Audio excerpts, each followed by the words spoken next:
One world currency. The New World Order.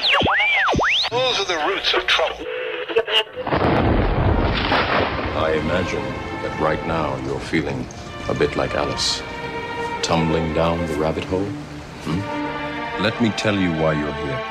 You're here because you know something. What you know you can't explain, but you feel it. You felt it your entire life. That there's something wrong with the world. You don't know what it is, but it's there, like a splinter in your mind, driving you mad. It is this feeling that has brought you to me. This is your last chance. After this, there is no turning back. You take the blue pill, the story ends. You wake up in your bed and believe whatever you want to. You take the red pill, you stay in Wonderland. And I show you how deep the rabbit hole goes. All I'm offering is the truth, nothing more. For we are opposed around the world by a monolithic and ruthless conspiracy that relies primarily on covert means for expanding its sphere of influence, on infiltration instead of invasion, on subversion instead of elections, on intimidation instead of free choice, on guerrillas by night instead of armies by day. It is a system which has conscripted vast human and material resources into the building of a tightly knit, highly efficient machine that combines military, diplomatic, intelligence, economic, scientific, and political operations. Its preparations are concealed, not published. Its mistakes are buried, not headlined. Its dissenters are silenced, not praised.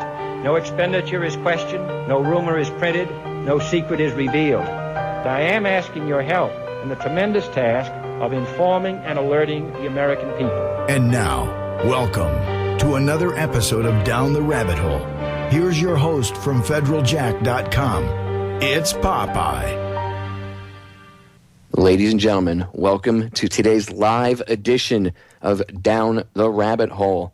It is Sunday, April 15th, 2012, dreaded tax day, the anniversary of Abraham Lincoln's assassination, and the 100-year anniversary of the sinking of the Titanic. Now, you're going to ask me, why would I do a show on the Titanic? If any of you saw the promos I've put up on Twitter or Facebook today or YouTube about this, you're going to say, why would you say, was the Titanic sunk on purpose? Why would you question that, Popeye? Well, after today's show, hopefully you'll understand why I question that. Real quick, before I get into it, I want to address something. On Joyce Riley's show the other day, when I was on for the Titanic, I had about an hour and a half worth of sleep before I had done the interview, and when I said the three ships' names, I said the Lusitania was one of the three ships, and that was incorrect. It's actually the Britannic was the third ship. The Lusitania was owned by J.P. Morgan and used a few years later in another way to instigate a war, and we could get into that on another show. But that's why I was half asleep, and the Lusitania had popped into my mind because it was a J.P. Morgan owned vessel. So I want to correct that flub right off the bat. It was the Titanic, the Olympic, and the Britannic, and we'll get into that. So it was not the Lusitania. So, all right, that's corrected. Let's get into it. I couldn't do this show without my partner in crime here to go over this, my buddy Steve Stars. Steve, welcome back. Hey, it's good to be here, Popeye, and I'm excited about this show because we have been waiting for this for actually over a year. We did a great program with Bob Tuskin, I, and Bob, and you can look at that. People can find it. Just Google Bob Tuskin, Tuskin, Titanic, and that thing has gone viral. It's just ticking in more hits just by the hour. It's amazing what's happening because people really want to know something about this. You know, when I could just say one thing really quickly, you know, why would we remember the Titanic? Well, let me explain some things to you. When you pay a lot of money for gasoline, remember the Titanic. When you pay a very high electrical bill, remember the Titanic. When you consider that the banksters have stolen $16 trillion, with a T, trillion dollars, remember the Titanic. When you think about World War I and World War II, remember the Titanic. When you think about the Lusitania, the Britannic, other ships that have been sunk, and all these other things such as the USS Liberty, all the way down to 9/11 in Oklahoma City, events like that, remember the Titanic, because I think we missed a very important part of what was happening, controlling the New World Order's new system that was coming into effect in 1912, 100 years ago today, Popeye. And so I think it's time that we review some of this, look at some of the questions that were there, speculate on some of the causes of things, and I think scratch below the surface of what FDR said. When something like this happens that's so significant in the political arena, you can bet virtually every time it didn't happen by coincidence or accident. We're going to prove to you, I think, today that the Titanic was not an accident. It happened on purpose. And that's the kind of the theme of the show, isn't it, Popeye? Yeah, and there's two trains of thought on that, Steve. There's two different avenues you can go down with this. And I say this because last year we focused pretty much on the Federal Reserve aspect and then, of why they would do it. And we're going to get into some of the evidence and some of the stuff we talked about last year and some new evidence. But I want to set the stage for you, if you will, so you can get a visual as you hear us on the radio. Think that either way, after today, you're going to realize that there is more than enough evidence to point that ship was sunk on purpose. Now, there's two avenues of approach, that they did it to kill 3 guys, and people go, well, that's just crazy. Why would they kill 1,500 people or 1,500 plus people? Why would they do that? First of all, if you look at what they did on 9/11, these people really don't have any souls, so it doesn't matter. They would do it. But what if it was more than just that? What if it was an insurance scam to boot? So what happens if what originated as an insurance scam turned into, well, we're going to scuttle the ship and sink it. Why don't we put these 3 guys that are in our way on board the ship and sink it with them on board? Kill 2 birds, 1 stone. And after tonight, you might think that. You might be like, no, you're crazy, dude. That's fine. To each their own. But I'm going to present you with evidence, and I urge you to go do the research, because Steve and I won't be able to put it all into one show, the amount of stuff that we've come forward with, that we've stumbled upon and people have come forward with. And I would say over the past 20, 30 years, a lot of this stuff has come out more into the spotlight. And a lot of these stories, Steve, date back to the very sinking itself, the day of, like the theories of the ship being swapped out. Yeah. Which is part of the insurance scam end of it. And we're going to cover all that stuff. So let's get into the insurance end first, and then explain who was on board the ship. I think if I go down that avenue and explain it that way, rather than saying they were going to kill these 3 guys and they sunk it because they made money, let me show you how it could have been an insurance scam, and then to boot on top of it, they put these 3 guys on it to sink it to kill them, because they never ever benefit in just one way from doing something. Right. Never let a good disaster go to waste or unused. Isn't that the idea? I mean, look what happened with 9/11.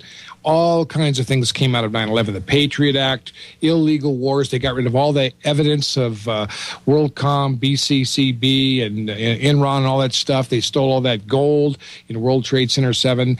They took out a lot of people. They did a lot of things. Friends, this is not just about an insurance scam. That's only one part of it. I mean, there's the entire spectrum of the developing international energy system coming out of Rockefeller, Morgan, Edison, and people like that, who wanted and had very good reasons to want to get rid of people like John Jacob Astor, who wanted to back Nikola Tesla for free electricity. That's why I'm saying every time you pay your electric bill, you might want to think about what happened 100 years ago, not just those poor victims and souls, because as you pointed out, Popeye, they actually want collateral damage. It defers everybody's thinking from well, this is a special day to them, so I mean they get off on it. They do their little ceremonies. A lot of times sacrifice the energy that's released when the essence of the human that's released when they die. I've gotten into that. So, I mean, killing innocent people, for them, they really don't care. It's ridiculous when people think that they actually do care. They don't. They could care less.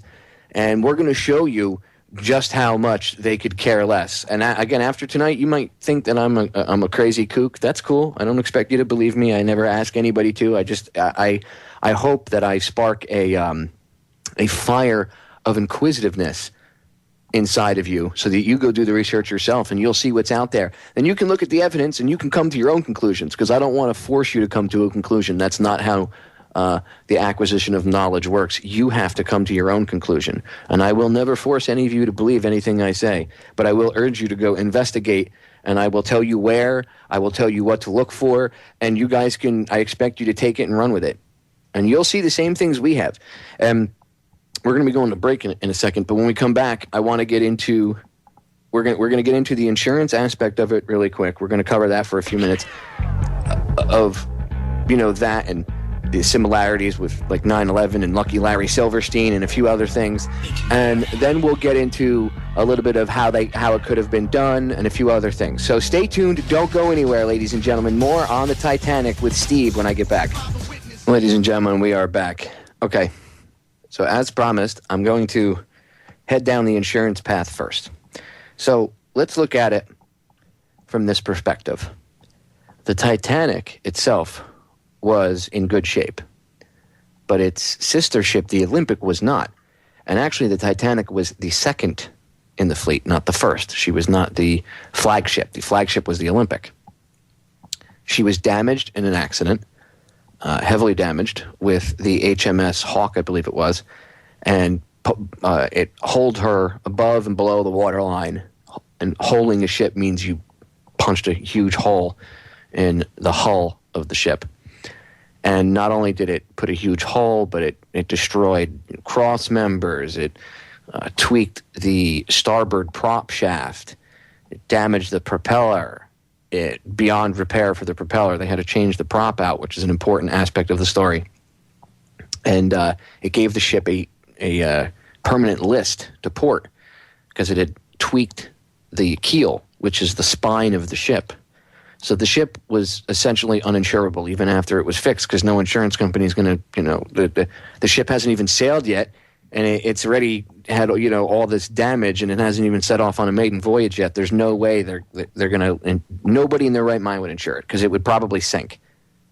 And the only way that they could fix it would literally be to cut the ship in half and then retweak everything and try to make everything line back up and then take out what doesn't. It would entail so much work and it would be super expensive. It wouldn't be worth it. So what would they do? What would they do, Steve? What would you? That's the motive. The motive is, if you were one of these rich, evil bankers and you thought like them, wouldn't you? If you put yourself in their shoes and you think how they would think, not that you're that person, but if you try to put, as an investigator, you put yourself in their shoes, what would you think? I would think that if I thought like they do and I acted like they do, I would say, well, let's sink the ship and let's switch it out with one of the other ships, the names, send it out and sink it. Because then it'll be insurable at least because they'll think it's this other ship, which is the theory of what was done between the Olympic and the Titanic. Yeah, scuttling ships is a very old ploy used by a lot of unscrupulous maritime type people. It's not nothing new to the 20th or the 21st century, friends. But it's also important to mention this, that who was the pilot of the Olympic when it had its brush-in with the Hawk and nearly sunk? None other than Edward J. Smith, the same guy who would be the same captain on board the Titanic, blamed for the accident, if you call it an accident. So the question is already, now, wait a minute, we've got the same captain on both ships, and Smith obviously knows that all it takes basically is a bump or a minor smack with one of these paper-thin hull ships to split the seams and pop the rivets right open and flood the watertight cabinets, if you like, or watertight cabins and spaces that they have underneath there. Of which the bulkheads were too short. Mm-hmm. Yes. So they got a lot of problems here. And I think it does make some sense that they have a real problem with these two ships. The White Star Line was not doing very well. They had made some very big investments in 3 very large ships. They already had a major mishap with one of them. There was a cold strike. Who owned the White Star Line, so everybody's clear? Mm-hmm. J.P. Morgan. The man himself, J.P. Morgan, Captain Evil. Go on. Right. The guy who was supposed to be on the Titanic, but yet 2 days before the Titanic set sail, he decided that he was ill and was later found in France with his mistress, just enjoying himself. He was perfectly healthy. I mentioned that on Joyce's show. An American reporter found him 2 days after the sinking with his mistress, and he seemed to be okay. He seemed to be in good health, frolicking around in France with his mistress, his bimbo, whatever you want to call her. Miraculous recovery. But, just getting back to that point, there is definitely a motive to want to switch those ships. Or even if they don't want to switch them, there's a motive to scuttle one of them and make a big insurance payment on the loss of that ship to the White Star Line to help them recover during this whole thing.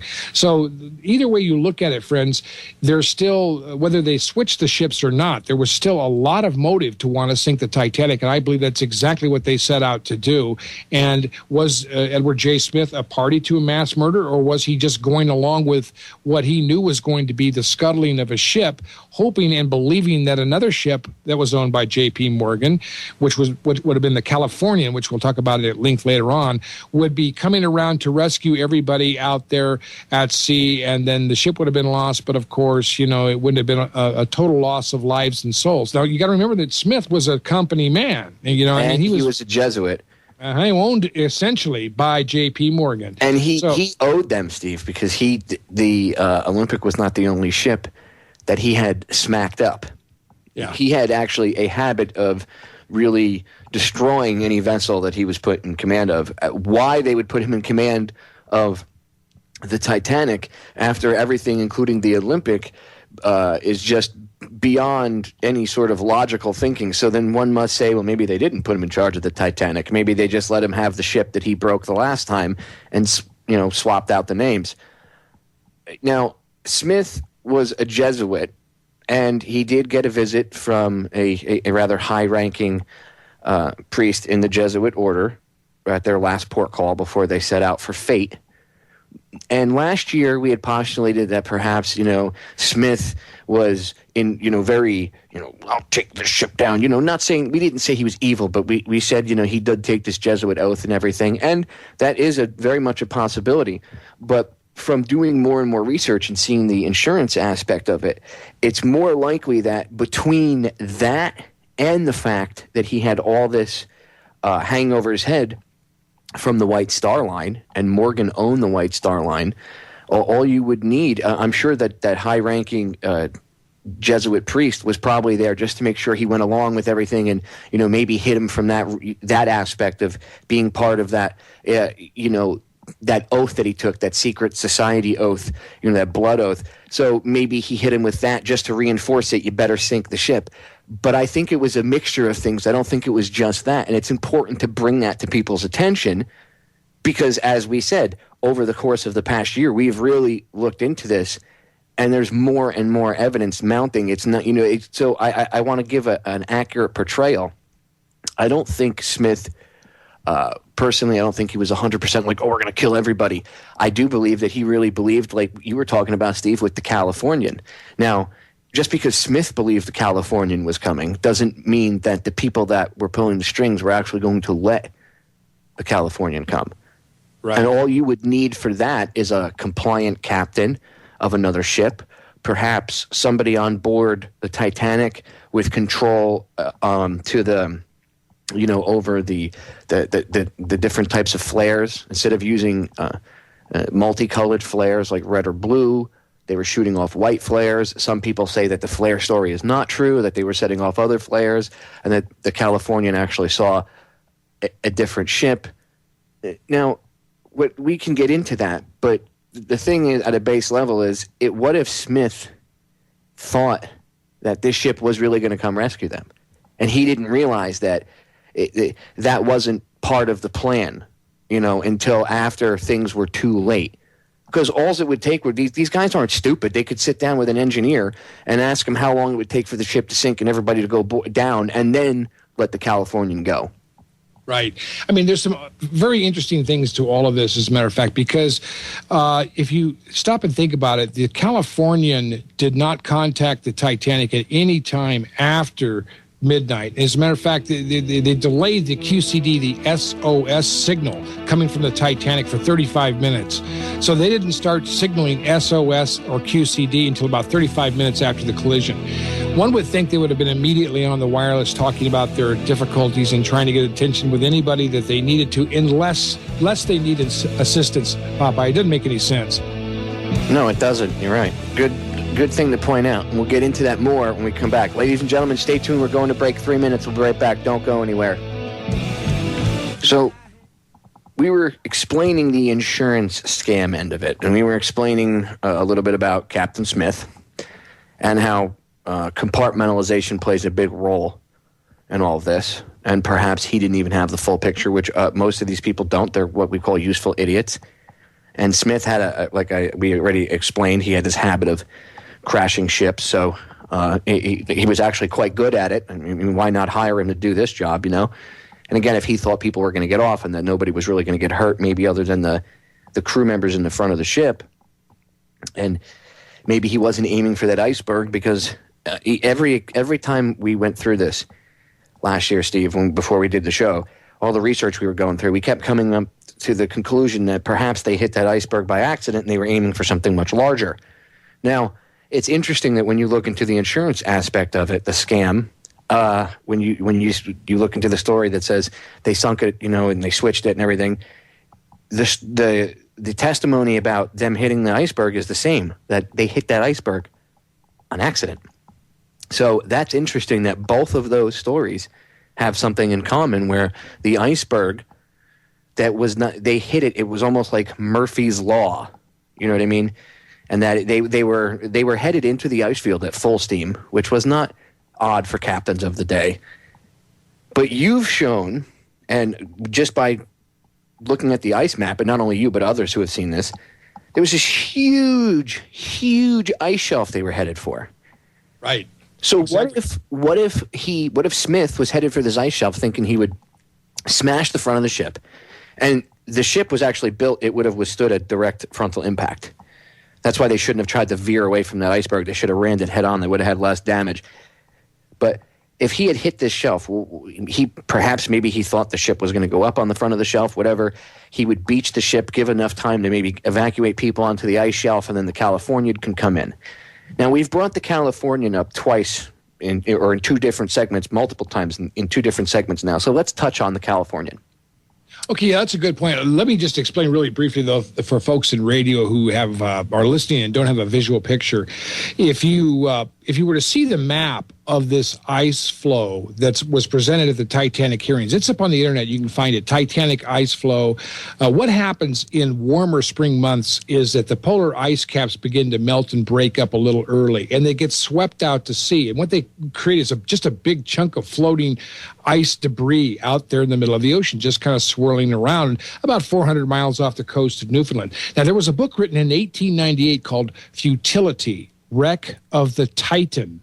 And the coincidences are far beyond coincidence. The book, it was written about an ocean liner that named the Titan that ran into one of these ice flows out in the middle of the Atlantic and basically broke apart and rolled over and sunk. And only a handful of people escaped because they managed to get out on the ice. Good point. Very good point, Steve. And the author of the book, Morgan Robertson, was a fellow who, go ahead. He died of poisoning. Interesting, isn't it? Yeah. Yes, I found this out a couple weeks ago. A listener had sent me some information, said you should check out Robertson, and I went and I checked. I went and I actually did a little more research on him, and I looked up what they told me to look up, and lo and behold, he was poisoned to death. Exactly, and the exact script of what was taking place in that fictional novel, Wreck of the Titan, was about to take place with the Titanic. So people don't understand that there was a smaller iceberg, a growler, if you like, something was almost invisible in the water that the Titanic ran into about 11:40 p.m. on the 14th. Had they kept going with full-lit boilers and the speed that they were headed, they were going to run into a brick wall of ice or a minefield of growlers and small ice that would eventually become virtually flat ice. You can't get through that, friends. It's like trying to, run a boat through an island. I mean, you can't do that. The ice was so thick that they were going to hit this, and everybody in that area knew that this ice field was there. The Mount Temple had warned them of it. The Parisian, of course, the Californian had told them. The Titanic had received no less than 9 warnings about this ice flow and this ice field that was out there. So it wasn't just a lone iceberg that was the threat. I think, is what we've talked about before, the possibility that they hit this iceberg prior to the ice field, which They would have hit later on in the late of night, about 1 o'clock, 1:30 in the morning, after everybody had gone to bed, after they were well out of eyesight and radio range from the Californian, and when everybody was asleep in the middle of the night, when they'd hit this real ice floe, that would have been the real dangerous location. This thing seemed to have caught everybody off guard, including Captain Smith. It was what you might call a WTC-7 moment, Popeye. They've got something wrong. This was the hitch. They hit the iceberg first, and this caught everybody off guard. The Californian was nearby. They probably escorted the Titanic to the location, and as planned, we're going to come around the next morning. But their understanding was there would be no communications with the Titanic after midnight. They just shut everything down. They saw the flares. The guys on the ship claimed they saw the flares. They even claimed that they woke the captain, Captain Lord, and there was no response. People on these lifeboats, friends, could see the lights of the Californian, and after the screaming had stopped out there on that dark ocean water, they could hear in the distance the steam boilers turning. Well, see, so that begs the question of, was Captain Lord in on it? Now, people, even the insurance end of it, say that he was in on the scam, and that's why he ended up taking the fall that he did during the trial and everything, because he didn't want to, rat out people that could perhaps maybe do him more harm or whatever. But what if he really wasn't a scapegoat? What if he ended up, eventually he became a scapegoat like the lone gunman do, but what if he really was in on it and he was told not to go until a certain period of time had passed or whatever, and who knows what they could have worked out with him on how long to wait or whatever. But it's just very shady that the Californian even went out to sea. There was a coal strike. There was a massive coal strike. All these firemen, the boiler guys, they're all out of work, right? No one's got enough coal for any ship to leave port. And the Californian, which is like a cargo ship, takes off with nothing in its cargo hold other than 3,000 wool blankets and sweaters. And you're going to tell me that it's sitting 15 miles off of where the Titanic sunk by coincidence with 3,000 wool blankets and sweaters, and that's it in its cargo hold? And yet in the middle of a coal strike, this thing suddenly has enough coal to go out? And the Californian, again, is another J.P. Morgan-owned vessel. So what if Smith really thought that the Californian was coming, but Lord knew that he wasn't going to come until it was absolutely too late, because they knew there wasn't enough lifeboats on that ship. Even in the official or the version of just the insurance scam, and they don't touch on Astor and all that, in which we will. But even in that aspect, they say that Smith probably realized at some point that this rescue that he thought was coming wasn't going to come. That's why he was very nonchalant about the whole thing, because he figured the Californian was going to motor over and they were going to save everybody. Again, look at why did the Californian even leave port with the load that it had? It's very hard to believe, because it was basically unloaded and it was right out there. It also could not cross this ice shelf. It could not get around it either. They were heading around it as well. Here's the situation I've often explained to people. It's like if a jet pilot was going to fly the world's biggest jumbo jet with a lot of dignitaries and famous and rich people on it, the first time from London to New York, and he heard that there was a volcanic plume that erupted in Iceland in his path. He would know well ahead of time, you don't want to fly that jumbo jet into that plume of volcanic pumice. It will eat the engines right up and the plane will crash. There was no excuse for Edward J. Smith not to know what was out there. Friends, let me tell you something. When they tapped out things like QCD and SOS on the Titanic, they heard those messages at the speed of light around the world almost instantly. They were listening to this. David Sarnoff, the guy that started RCA, was doing a demonstration for a crystal set. I think it was in the Empire State Building. He heard the Titanic's distress signal. People heard the Titanic's distress signal almost instantly all over the world. But the Californian 15 miles away. Yeah, didn't hear it, and they could have actually, I believe, heard the 3 blasts of the foghorn as well, which is also an international distress signal, as you know, Popeye, maritime law. If you hear 3 blasts, you know there's something wrong. They should have been looking for the Morse lamp. They should have been firing, their own flares. They should have been trying to contact the Californian right away. And there were sailors on board who saw these flares. There was no excuse for any of this, but it all happened primarily before midnight. And after midnight, all communication shut down, and even Smith waited until 35 minutes after the contact with the ice to send that first QCD SOS out over the wireless. So that's why I say his actions show that I think he really believed that the California was going to come over, and I just think that Lord knew he wasn't supposed to go over until a certain period of time. All right, ladies and gentlemen, stay tuned. We'll be right back. We are back, ladies and gentlemen. All right, so Steve and I have pretty much laid the groundwork for you to understand a little bit about Smith's actions, and this is from all the research we've done. This is how it all fits together. We're trying to show you how it would fit together and how it makes sense that it was done on purpose. Now, either way, either story you look at, just to kill 3 individuals or just to sink it for insurance money, either way, they sunk the ship on purpose. Now, interesting, the forensics of it are very interesting. And I have a few things written down. I know Steve does as well. One of the things I wanted to talk about was the list to port. Now, second-class passenger Lawrence Beasley had noted that the Titanic had a list to port on its maiden voyage. Now, that's the same list that Olympic would have had.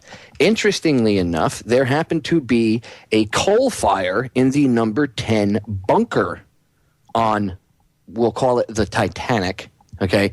And when it went underway, and rather than actually put the coal fire out before they had set sail, like clean all the coal out of the bunker, wet everything down, make sure there was no more fire, no more embers, they had actually piled more coal on.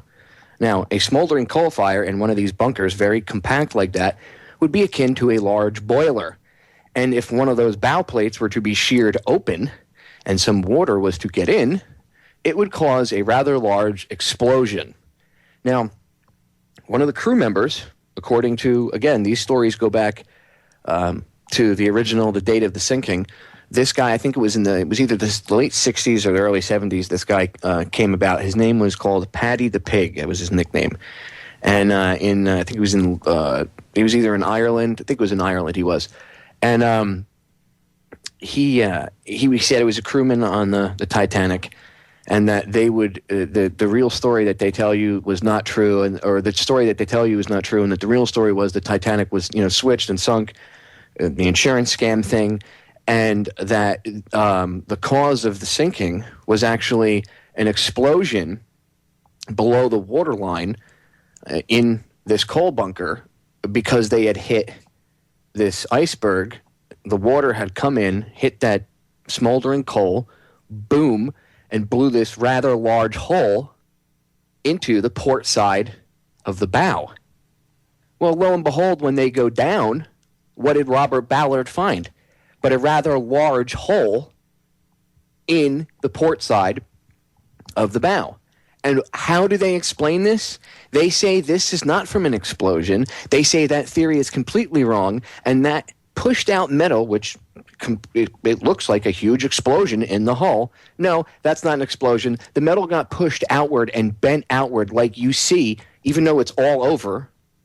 It got bent outward due to the impact of the bow with the bottom of the ocean. It has nothing to do with what crew members and stories that date back, again, to the sinking itself. But let's pay no attention to this. Let's try to do a character assassination on this guy, Paddy the Pig, which they said that the one documentary I saw, I think was on the BBC about it, they try to debunk him and say we couldn't find him. And researchers have not been able to find his name on board the vessel. How many people do you think were on board the vessel that actually, do you think they had names on a roster when most of the crew, like 3/4 of it, bailed at the first port call because they had seen evidence that the ship had been switched, and there were already rumors amongst the crew, and a lot of the crew that were on board between its setting sail and its first port call, they were like, we know this is the Olympic and we're out of here. This thing is not safe. This is they're going to sink this ship. Now this again comes from the crew. the very time of the sinking. This isn't some guy in his basement making this stuff up. You can go see. This stuff dates back 100 years ago. So who are we to be arrogant and say that these crewmen, they're all just conspiracy theory tinfoil hat wearers, right? I guess they went on the internet and read something. Oh, wait a minute. That was 100 years ago. There was no internet. Duh. So obviously, this has some merit to it. And I say duh to the people that try to debunk it and say that this isn't, that this isn't important and blah, blah, blah, blah, blah, and that's not really what happened. The quote-unquote official theory people, not to the listeners. I don't want people to get offended at that. That duh was at them. The people that are so willing to not even look at the evidence right in front of their face. And they rather, just like anything else, Steve, they come up with these zany theories to explain things like Building 7, a miracle occurred, thermal expansion. I mean, rather than actually try to look at things logically, they come up with the most insane things, and people buy into it because most people don't understand all the forensics. Okay, some of the other forensics, the prop, Steve. When the Olympic was damaged, there was a prop waiting for the Titanic in the dock, in the dry dock, and it was stamped 401. The starboard propeller was removed and replaced with the starboard propeller meant for the Titanic, stamped 401. Well, coincidentally, the starboard propeller that they found down at the bottom of the ocean is stamped 401. Well, it shouldn't be, because that wouldn't have been the same prop. It was on the Olympic. So they would have had to get a different prop. And if you think they could have made props that large, that fast, you're out of your mind. This was 100 years ago. Things didn't work that fast. So, question of logic here too, Popeye. Why would they be putting a drive shaft and a new prop on a ship that's still in dry docks under repair?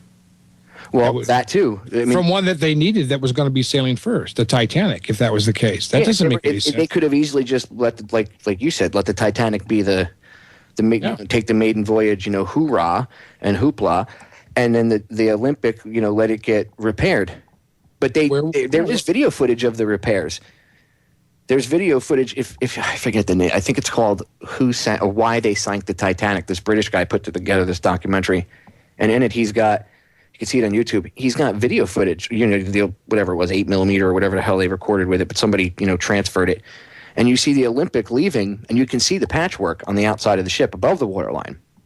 And it was like super extensive. I mean, it went up almost to like the top deck levels where the superstructure of the ship would be in some places. So you could see there was an extensive amount of damage to that hull. And absolutely, all this damage was done.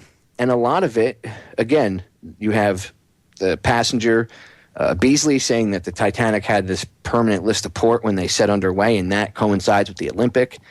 And then you brought up something when we were talking off air, getting prepped for the show.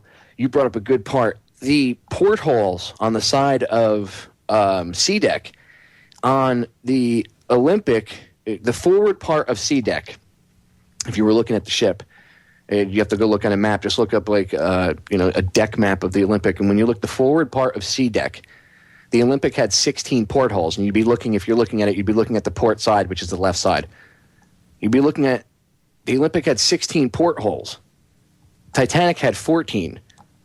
But when the Titanic, and I'm doing air quotes, when the Titanic set sail, it suddenly had sprouted 2 extra portholes. Yeah. Mm-hmm. Minor innovations, somebody might say, and I could agree with that. The one of the biggest forensic problems they've had, and of course this is something that couldn't have been altered either, or could have been altered very easily, and that was that the wheelhouse on the Olympic had kind of a bowed bay window, protruding arch across the top, and the Titanic's was flat, and the ship that they found at the bottom was the flat one. So they said, well, it was obviously the Titanic because it's missing that protruding bay walkway across the front of the wheelhouse on the bridge there. But that's something that could have been added very easily. It's not something that would have been easy to cover up, but in the middle of the night or anything like that. It was just basically a catwalk or a fixture in the front, a facade is all it was. Come in over a nighttime period, a 12 or 14-hour period when nobody was supposedly there. Another tradition of the White Star Line was that the name of the ship would be engraved in the upper bow plates of the vessel. Now, there's video footage, and it's a quick video thing, but you see this underwater submersible kind of go past the the name of the Titanic, and you can see that 2 letters have fallen off, and it's an M and a P.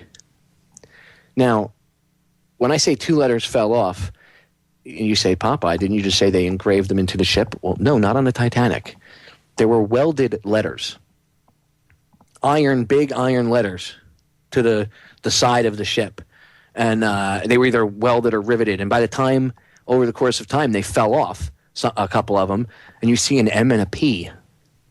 Now, why would you cover all the other ships have the name engraved. This one has them, raised on the outside.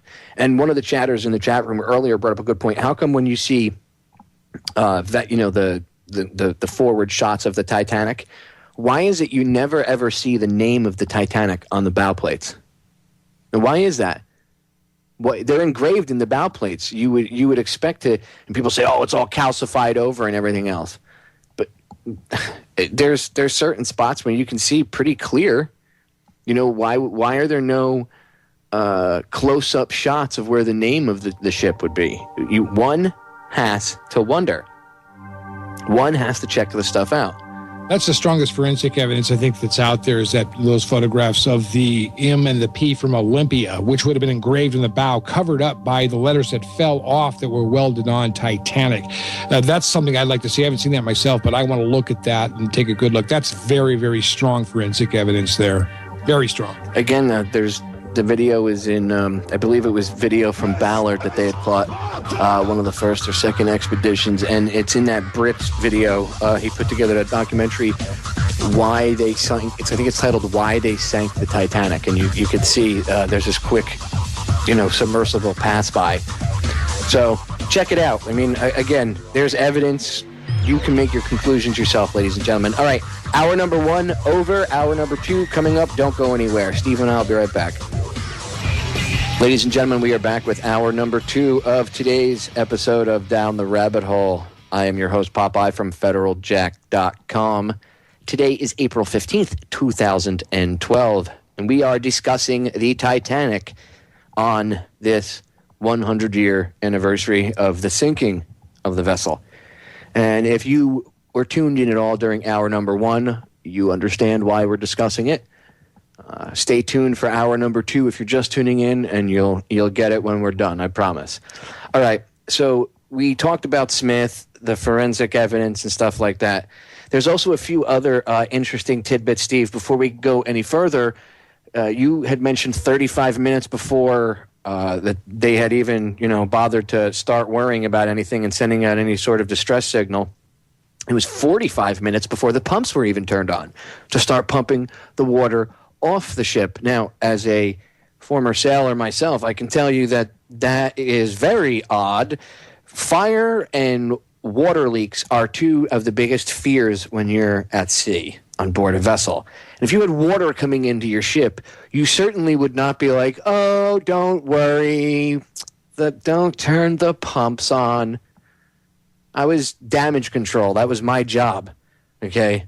On board the ship, the damage control party are the crazy bastards that actually jump into the compartment that's filling with water and try to seal the hull before the ship sinks.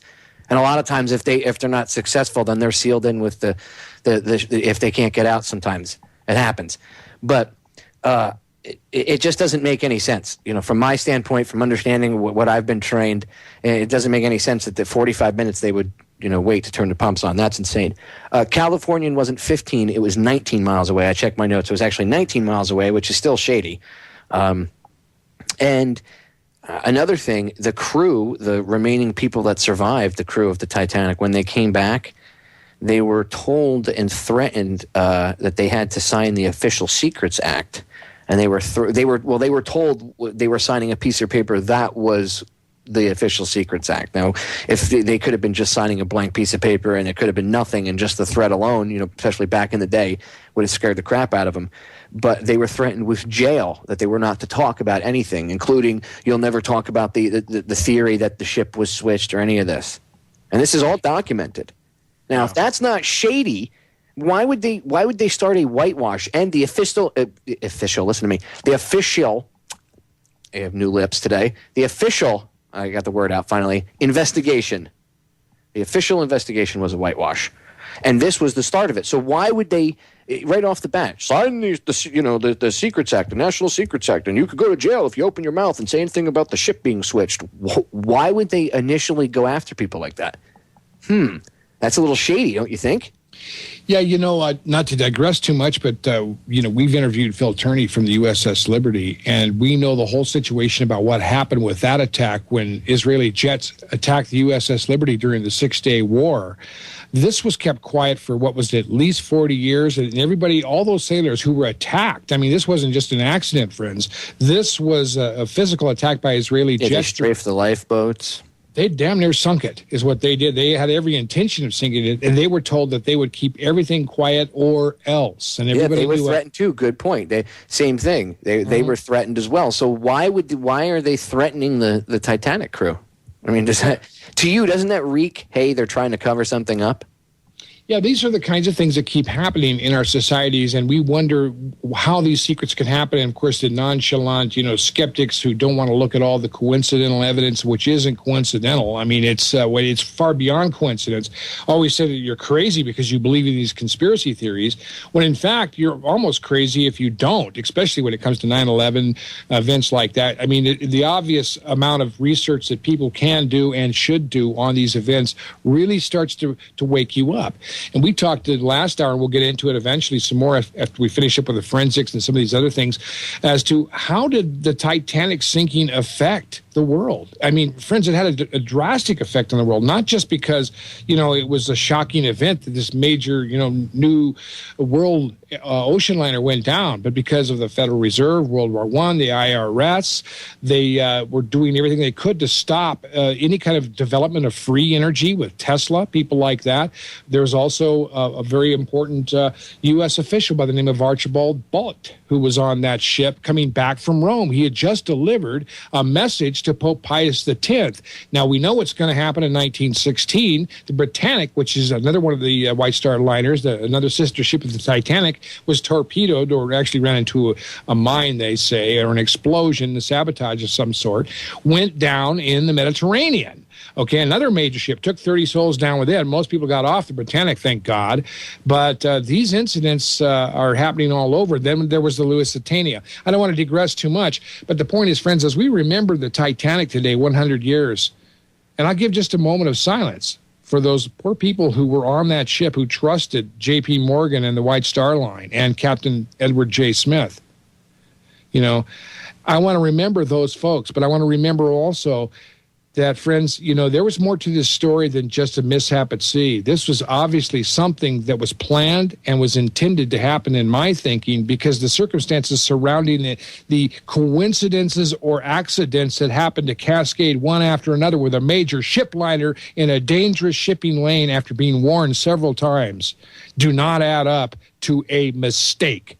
That's all there is to it. So we're going to have to come up with something better than that to convince me that this was all a coincidence. Anybody who says that kind of stuff wants to stay asleep and wouldn't be able to tell if somebody lit their ass on fire. Excuse the expression. I hate to get vulgar, but, and sometimes these people just make me very ill because they're either shills and liars and paid New World Order disinformation agents, or they're complete jerks and idiots, endangering all of us, Popeye, because they're not paying attention. I tell you, it's not, if you're on a bozo bus, the best thing to do is to get off of it. I mean, there are a lot of stupid people endangering all of us in our society today, and that's the reason why we're talking about the Titanic. This was another one of those events. James Cameron did not even deal with the issue of the Californian in his film, the Titanic. The reason I talk about this stuff, Steve, and I know that, you and I have talked about this before, it's the reason you and I do these shows with historical references to, like, the assassinations of RFK, JFK, the Titanic, other things. The reason is because if you look at all the shows, if you take each of these shows and you put them, like, on a list, right, or on, like, a board in front of you somehow, we could physically have a look at, like, the titles of the shows and the dates, you would see we're building almost like a timeline to show you that all of these events are not coincidental by any means, and that they are connected. And people say, well, why do we need to know all the facts? Because if you understand that all of this stuff, if you understand the entire timeline, then you understand the plan. You understand your enemy a little bit better. But you can't expect to be able to take them on if you don't know the things that they've done in the past? What happens if they try to pull something off again and you buy it because you don't know about some of the crazy stuff that they've pulled off in the past? And when you look at this stuff, it's not coincidence that it's all like the same basic playbook. And variations depending on each different thing. You know, they each have their own variations, but like the basic playbook is the same over and over and over again. So am I the crazy guy because I see the actual connections to all of this? No. You'd be crazy not to see it. A lot of that is willful ignorance, Steve, and a lot of people are afraid, and they allowed the fear of actually doing the research and finding it out. They allow that to control them. I talked about this actually when I was on JJ's show earlier today, that I had an argument with a guy, and this guy, the only thing he could respond back with was, it was actually, he was arguing. I was just trying to give some evidence and some facts. And I would give tons and tons. It was about 9/11, and I was giving him a ton of evidence, just like literal scientific, architects and engineers for 9/11 Truth, videos, information about the fire itself and how jet fuel doesn't burn hot enough to melt steel, all this other stuff, and how, regular fires that were in the World Trade Center couldn't have pulverized everything into fine ash, and just over and over and over again. And the only thing he could respond with was ad hominem attacks. He would tell me, you need to get help. I said to him, I challenge you to go do the research yourself. And he responded with, I challenge you to seek mental help. So when you're dealing with somebody on that level, maybe they're not ready to wake up yet. Some people aren't going to wake up, dude. You can't wake everybody up. All right, ladies and gentlemen, we're going to break. When we come back, we're going to get into who was on board. Who were the important people? Stay tuned. All right, ladies and gentlemen, we're back. Now, everybody's been asking in the chat room for a while, Popeye, who was so important that they would sink a ship? 3 gentlemen, John Jacob Astor, Isidor Straus, and Benjamin Guggenheim. Astor at the time was like the richest man in the world. Remember, pre-Federal Reserve fake currency. Real money had 92% of its value compared to what the dollar has today. So this guy's he's not gonna stand to gain anything from this. He would lose a ton of money. That's just one thing. Plus, he happened to be funding Tesla, which Steve is going to get into a little bit in a second. But Astor also did not get along with the Rockefeller family. And we all know that the Rockefeller family works with and for J.P. Morgan at the time. Now they control J.P. Morgan Chase and everything, but J.P. Morgan was alive at the time, so he was kind of a little bit more in charge than they were. But they still were his little minions, and they still had whatever power they needed to get things done. And they didn't like Astor. And what happens when they don't like people? And it doesn't mean that Astor's bloodline wasn't connected to the same black nobility families, because it was. But he himself was not the same person. He was a much younger guy. He wasn't like these older, shrewd douchebags. He didn't have that kind of, I don't want to say shrewd business sense, because that's not it. He didn't have that evil streak that they had in him. So he had to go. And these three were very rich and powerful men. Can you imagine if the three of them, Steve, stood up and said, behind the scenes, no, we're not gonna play ball. We're not gonna go along with the formation of the Federal Reserve. In fact, we're gonna put our money to block such an effort. With these 3 men gone, a lot of their fortunes went actually, things got gobbled up, assets and stuff, by J.P. Morgan and the rest of their evil little cronies. So some of the money ended up actually going and helping fund the creation of this new world order and the Federal Reserve System. This stuff, I couldn't make this up if I tried, ladies and gentlemen. So like I said, I don't think they sunk the ship just to kill these 3 guys. I think they were going to scuttle the ship for insurance purposes, and they lured these 3 guys on board knowing what they were going to do, and then they went out of their way, like with the Californian, to make sure that those 3 guys died on board that ship. That's the way I see it. Sounds like a very feasible scenario to me. And we talked about in our last show, the one we did with Bob Tuskin, that, it's like King Herod years ago would have a birthday party for himself, invite all of his friends, and he would bar the doors and burn the place down, eliminate all competition. This is the way those elitists think. Now, you got to realize there was another person that sometimes goes under the radar, and his name was Archibald Butt, Major Archibald Butt, B-U-T-T. But it's a very important person in terms of a U.S. history. He had been involved with the Roosevelt administration. He was a advisor and, I guess, assistant to the Secretary of the Navy for some time. Very important person. But he had taken a vacation and had gone to Rome, but he had one official task there. Butt's only known official work during his vacation was a visit with Pope Pius X, during which he delivered to a pontiff a personal message from President Taft. Butt booked passage on the RMS Titanic on his return. Now, one of the things about this fellow is that he might have been adverse to the idea of starting World War I, and this was what was already on the plan at this time right now. So he was visiting with the Pope, and on his way back to Washington, D.C., he also went down on the Titanic. We can only speculate because, as you said before so eloquently, Popeye, these guys eat their own. You know what I mean? If somebody doesn't get along, if somebody isn't part of the plan, if John Jacob Astor has real estate holdings and he doesn't like the idea of a Federal Reserve because that could diminish the values of his currencies, or he'd have to work with the Federal Reserve to issue a Federally Reserved issued currency, he would have his reasons for not wanting to support that. And the same thing with what if he knew kind of about what they had planned, because he wasn't invited, by the way, to Jekyll Island. So what happens if he knew about what they had planned, he had caught wind of it, and he let it be known that he would stand in its way? What happens if he let them know, and through backdoor channels, hey, this isn't happening, you guys are out of your mind? Because, again, he was younger. He wasn't his father. So yeah, he had to go. And these three guys combined, they would have been formidable with their money, their fortune.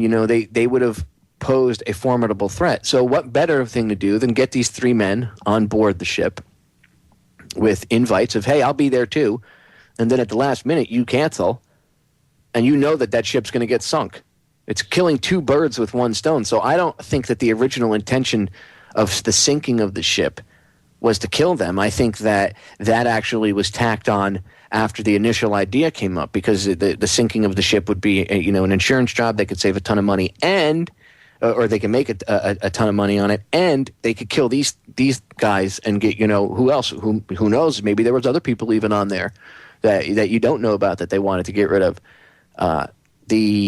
The Jesuit priest that went on and cleaned out we've postulated he probably cleaned out the purser safe, because they've never found anything on the safes, right? When they've pulled up a couple of the safes, they've found like mushy money. They've never really found anything. So where's all the stuff that was in the purser safe?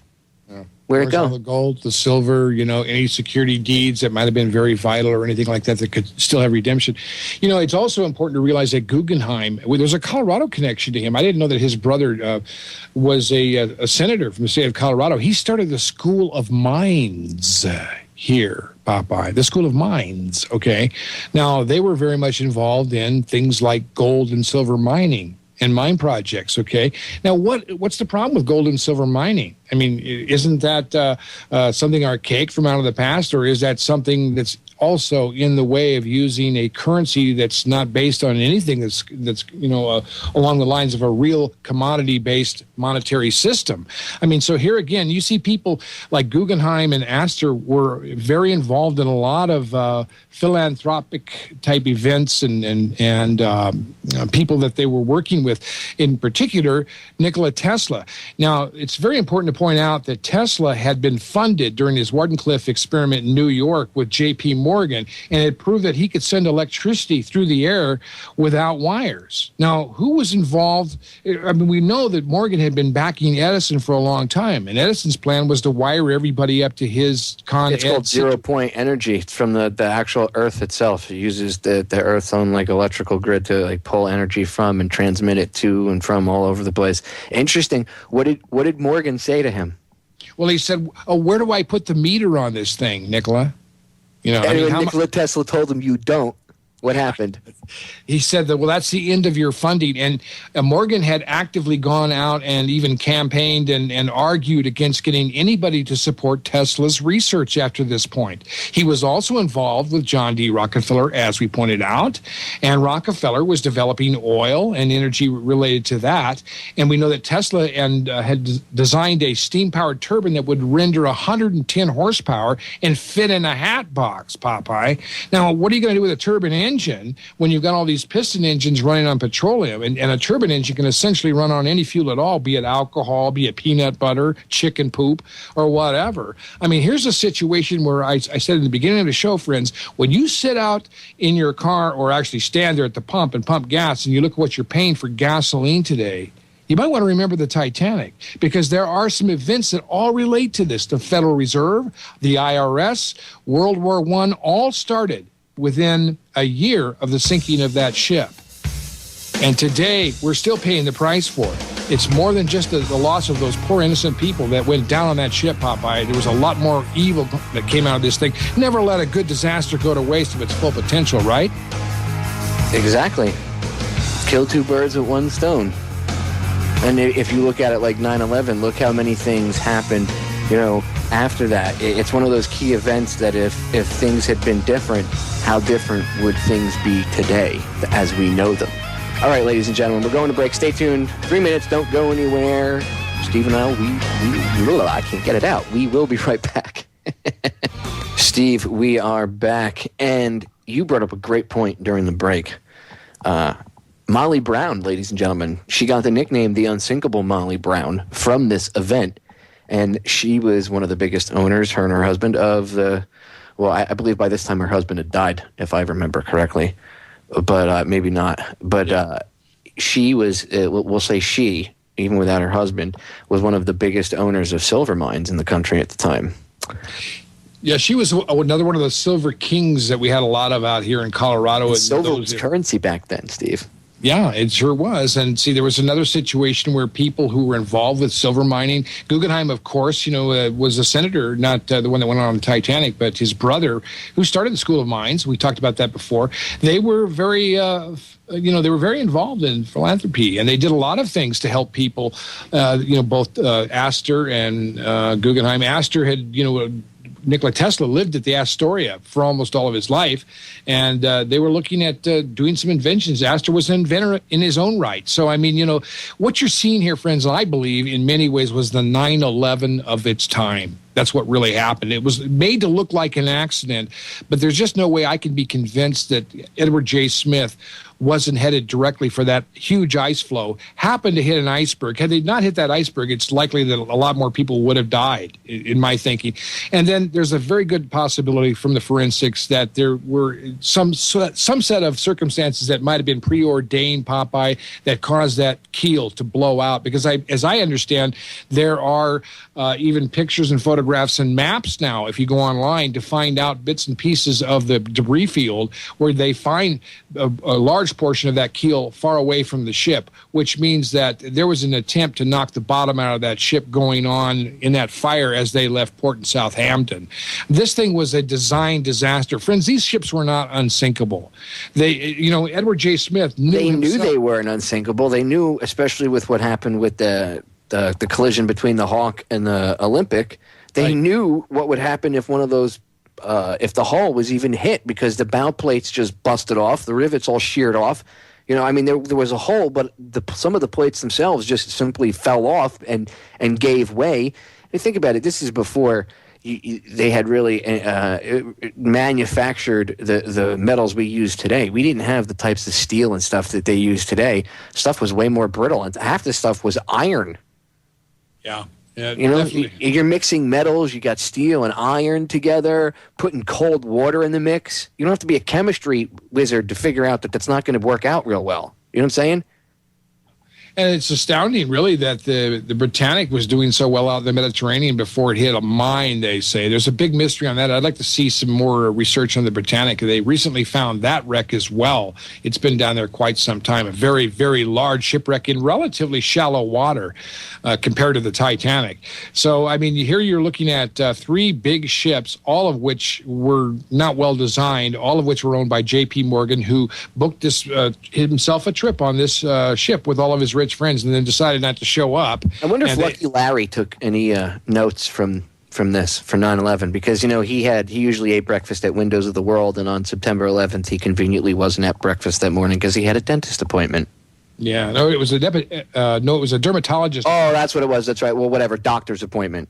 His scales were showing through. And that's what happened. His inner reptile was coming out, and we're joking, ladies and gentlemen.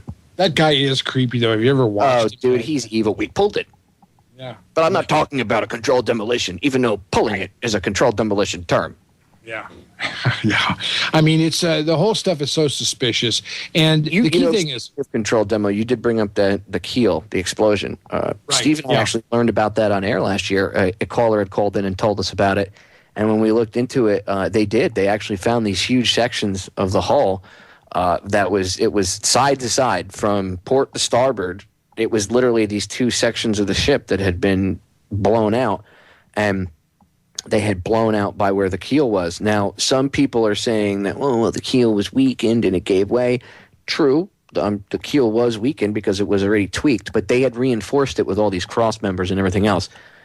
So the question is, did they know that there was did they know that there had to be some sort of explosion in order to break the keel? And I'm not saying that they even planted explosives. All they would have had to do is something as simple as what they did with the coal bunker up in number 10.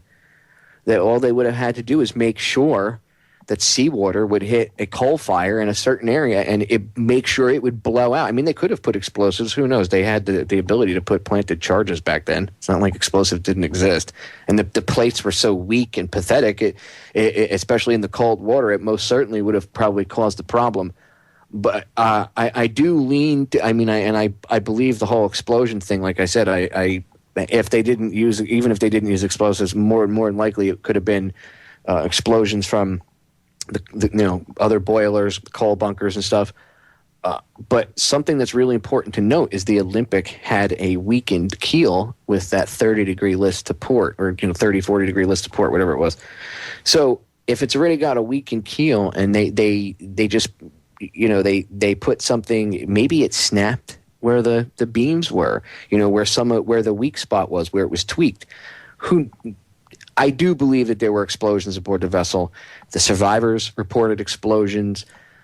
We have to only speculate basically on what could have caused the explosions because we really don't have any evidence for any type of explosive or whatever. That's why I would say, if I had to speculate right off the top of my head, I would say coal bunker fire, boiler explosion. Anybody that's ever seen an old train wreck, that those things, when they would crash, they would explode, the old steam trains, because they would use coal-fired boilers basically to power the train.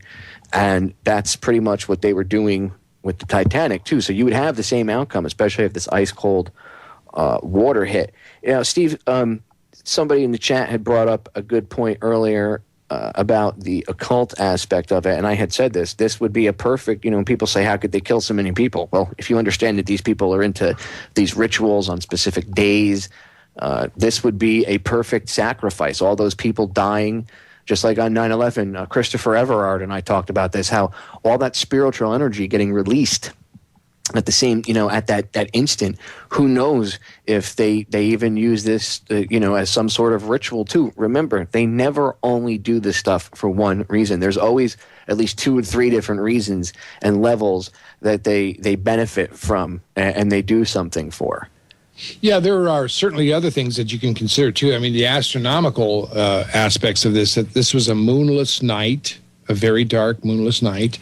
They were headed at full speed into a very dangerous area. I mean, some of these things, of course, it would have to correlate also with this huge ice flow, not just the iceberg, friends. And I always stress that because people keep thinking when we're talking about the iceberg, the ice flow that was ahead was disaster for the Titanic. That's all there was to it. I mean, if they had not hit the iceberg then and stopped, they would have hit the ice floe in about an hour and a half later and been possibly out of reach from everybody. The Temple, the Mount Temple, was on the other side of the ice. They got the message from the Titanic. They said, "We'll try to come and get you. We're going to have to go way around to the south to come back up because we just barely got through the bottom part of that ice flow earlier today, and we're not going to try it in the middle of the night. It's disaster. It's a sheer disaster."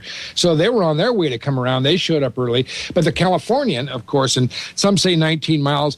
Others, the survivors have said they've seen the ship. I think it had to be closer, maybe 4 to 5, maybe 6 miles at maximum from the Titanic at that time. Their position was reported and misreported so many times it's hard to say where the Californian was. But they got the heck out of there that morning and came all the way back around and showed up after the Carpathia was there. So, I mean, there was something very suspicious about all of that as well. Of course, I guess they showed up in time to pass over those jumpers, woolen jumper suits and sweaters and wool blankets that they had on board. Oh, how nice of them. Yeah, it was nice. And they had some scrambled eggs. Thanks a lot, Captain Lord. Appreciate you coming over now. Wonderful. Perhaps like 2.5, 3 hours ago would have been much better. But hey, at least you came over, right, Dick? Thanks a lot. Yeah. And he did get blamed. I mean, who knows? Maybe he was a scapegoat. Some people say he was a scapegoat too. Could have been. I mean, you never know. But his inaction until the very last minute does say a lot about him. So who knows? They could have approached him. You never know. They could have said to him, if you don't do this, we'll kill your family. You'll be out to sea. By the time you get back, you won't be able to do anything. They'll be dead. I mean, it's not that tactic has never been used before. Organized crime uses that stuff all the time. So it's not like that couldn't have been done. That's us postulating, saying that you really don't know, but that could be how it went. The evidence does show, though, that he was very lax at the very least in his duty that day, and many more people died because of the inaction of the Californian. So either way, it's very shady. And again, J.P. Morgan owned ship, blah, blah, blah, blah, blah. All right, we're going to break, ladies and gentlemen. We'll be right back. Final segment. Don't go anywhere. We're back, ladies and gentlemen. Final segment. I want to thank you all for listening, as always. And I hope that I broadened your vision and your view of the story of the Titanic a little bit so that you are maybe intrigued and inspired to look into it further yourself and see the very same things that Steve and I have presented tonight, plus much, much more stuff. I mean, again, we couldn't fit it in a 2-hour show. We'd probably need 4 or 5 hours to cover every little piece of information or evidence that does support the fact. I mean, testimony from people, the fact that the crew bailed out. They all thought it was most of them thought it was the Olympic, especially people that had served on the Olympic, and they said this is the same ship. The whole switch theory came right out from the very beginning. So this isn't, again, somebody sitting in their basement coming up with some wacky idea just on the 100th anniversary. This is a very interesting topic, and Steve and I have actually spent a very long time looking into this. Again, I originally got into this because I heard the story and I was like, okay, come on, for real. And then I looked at it and I started seeing the evidence, and I started, just spending more time than 5 minutes and reading. And, I watched documentaries people have put together, but I also did the research myself. And it's just astonishing that there is actually this evidence that does point to what we've talked about tonight. And that's why I tried to put it together for you so you can understand the multiple aspects. First, the basic, insurance job, and then how else would they have benefited from sinking this ship. And I think we've done a pretty good job at that. There are some very glaring things that just stick out. Again, the Californian, the whole aspect of that ship being there and having those blankets and the sweaters and, the coal strike and it being a J.P. Morgan-owned vessel, it's very, very shady. Why was the Californian just sitting there? And to this day, there's never been a definitive answer, has there, Steve, as to why that ship was just parked out in the middle of nowhere in the middle of the ocean, 19 miles away from the Titanic. Yeah, or even closer, probably, if you believe some of the accounts from the survivors who said they could see the green starboard light and the red port light as the ship kind of turned around. They could even hear the engines, they said, the steam boiler's engine, the turbines turning out there burning. It's the whole thing is very, very questionable. But I think the key thing is we recognize today, on the 100th anniversary, of course, we mourn the loss of the people who did lose their lives on that terrible event.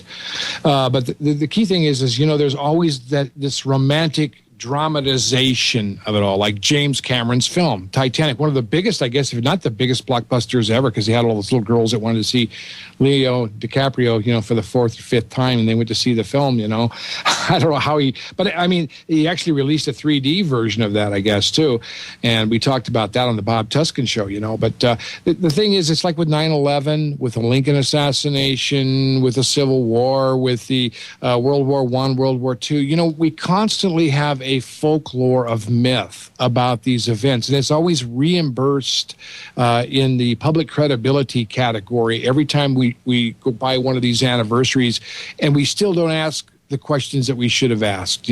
We still don't really know. We don't have the answers for JFK, RFK, MLK, Oklahoma City, 9/11. There's going to be stories about 9/11 100 years from now too, Popeye. You know what I mean? And you're going to have the same sort of scenario going on with this fictitious romantic tragedy that people seem to be addicted to, like a soap opera, and they never ask questions about what really happens. We talked about before, what causes people to keep these secrets quiet for so many years? Well, they're just following orders. There's so many people out there just following orders right now, and they don't want to rock the boat, if I can, no pun included or intended, but they don't want to upset the balance here as to what's going on with their own little personal life when they're just a chain or a link in the chain of evil that keeps going on around the world. And as you look at the Titanic, you realize a lot of people talk about the tragedy. Of course, we also talked about in Bob Tuskin's program, that one we did with Bob, that a lot of the first-class passengers, more of them got on percentage-wise than the rest. Of course, that includes men, women, and children. A lot of the Bruce Ismay, the corporate director of the White Star Line, managed to survive. How did he get into a boat? Because he's a little wormy piece of shit, and that's the first time I've actually cussed tonight. I've behaved myself. But Ismay was one of these little dirt bags. And if anybody knew that ship was going to get sunk on purpose, Ismay knew. He is such a little worm. They left just their actions that day, leaving the lower steerage class passengers locked in their cabins so all those little Irish kids and their parents could drown. I have no other way to describe a human being like that. Yeah. They should have told those crew members, you get everybody out of there now. And they didn't. Even class warfare, if that's what, that's the term of the day, but I just call it class or racial separation. That's what really played a big difference. And, the Irish were looked at like crap, so they were left down in steerage to drown. Yeah. And we know also, Popeye, that collateral damage, innocent deaths help embellish their sensationalism and give them the scapegoat of an accidental event, there's so many of these things that happen all the time where they're trying to take out one person, but they know that if somebody were to try to assassinate them, just like with the stories of Lee Harvey Oswald, Sirhan Sirhan, James Earl Ray, the events don't start to match up after the years. We begin to look at the forensics of these things and find out, look, we've been sold a story about somebody and something that happened, and it has nothing to do with the reality of what really took place, and no one's still asking any questions. Who do I blame? Journalists. I am one. That's why I'm not in the mainstream news media. I left it a long, long time ago, friends, because I realized then, a long time ago that, these guys are paid liars. I feel sorry for people in law enforcement. I like to respect them, but I say, you guys are running rodshod right over the Constitution, but I know you're just following orders. It's okay. You're just following orders. Yeah, we've heard just following orders before.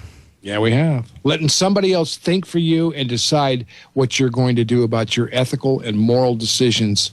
And illegal decisions, actually. How can they swear to uphold a Constitution? How can a cop on the corner, not want to file charges someplace on 9/11? I don't understand. You know, how many district attorneys are there in this country who will not stand up to the federal government on the issue of 9/11?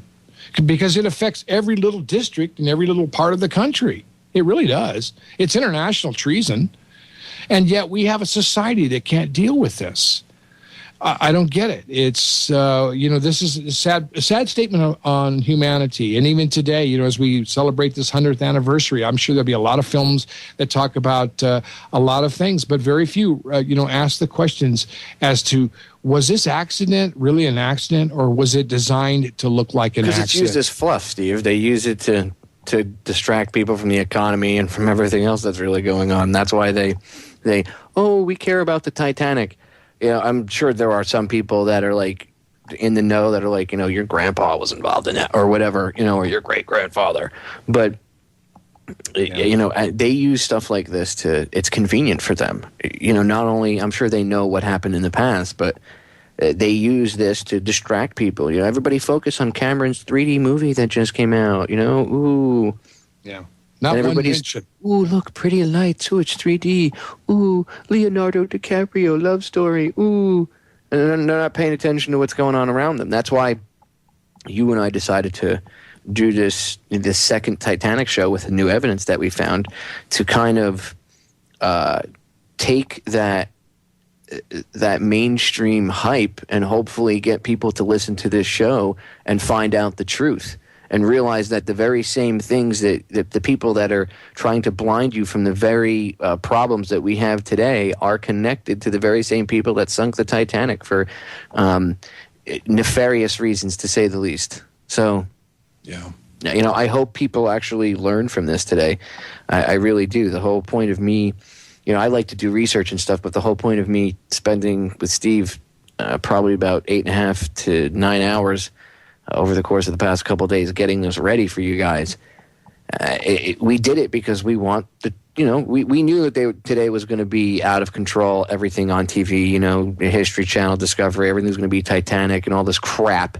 I'm sure there's radio shows out there, giving the official story, but, just giving you the love part and the, if you're watching the James Cameron flick or the interesting stuff about the ship sunk and these passengers died and this passenger died and blah, blah, but they're not going to get into Astor, or they're not going to get into the insurance aspect of it. They're not going to talk about the crew being switched off. They're not going to talk about any of this stuff. The Californian, like Steve said, that gets left out in Cameron's film altogether. The only thing you see is the Carpathia. Right.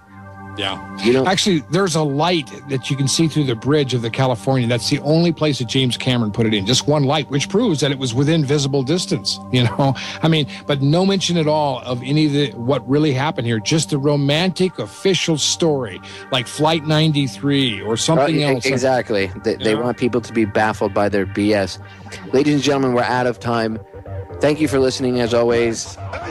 Steve, thanks for coming on.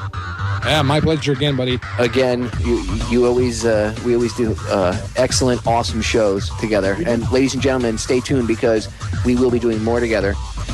Don't turn the radio off. Don't go anywhere because my buddy Joe and my buddy Tim are coming up, and it's Sunday, which means Conspiracy Chronicles. So I wonder what they're going to have for you. Stay tuned and find out. Ladies and gentlemen, it's been a pleasure as always. I will see you on Wednesday. I'm out.